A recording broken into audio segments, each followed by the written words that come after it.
మీరు ఎప్పుడైనా అనుకున్నారా సెలబ్రిటీస్ వాళ్ళందరికీ లేట్గా పిల్లలు పుడుతున్నారు? ప్రియాంక చోప్రా కానీ ఏక్తా కపూర్ కానీ వీళ్ళు ఎలా?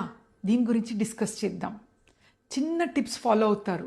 ఫస్ట్ ఏంటి అంటే వాళ్ళ లైఫ్ స్టైల్, వాళ్ళు తినే ఆహారం మరీ ఎక్స్పెన్సివ్గా అవసరం లేదు. నార్మల్ వాళ్ళు కూడా ఫాలో చేయొచ్చు. బ్యాలెన్స్ డైట్ అనమాట. సో యాంటీ ఆక్సిడెంట్స్ ఉన్న అన్ని బ్యాలెన్స్ డైట్ వాడితే కొంత ఫ్రూట్స్, కొన్ని వరకు nuts and protein rich diet అనమాట. Very important. సెకండ్ ఏంటి అంటే వీళ్ళకు కూడా లైఫ్లో చాలా స్ట్రెస్ ఉంటుంది అనమాట, స్లీప్ డిస్టర్బెన్స్ ఉంటుంది. స్టిల్ వాళ్ళు కొంచెం యోగా కానీ మెడిటేషన్, బ్రీతింగ్ ఎక్సర్సైజ్ ఫాలో చేస్తారు. At least 10 minutes a day.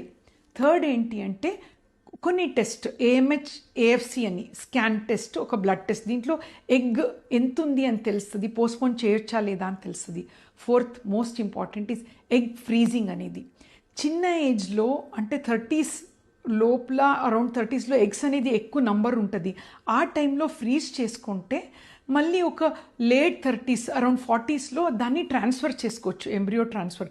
So ఇవన్నీ జాగ్రత్తలు తీసుకొని వాళ్ళదే జెనెటిక్ మదర్గా ఒక హెల్తీ బేబీ పొందుతారు. దీని గురించి మీరు కూడా గమనించండి.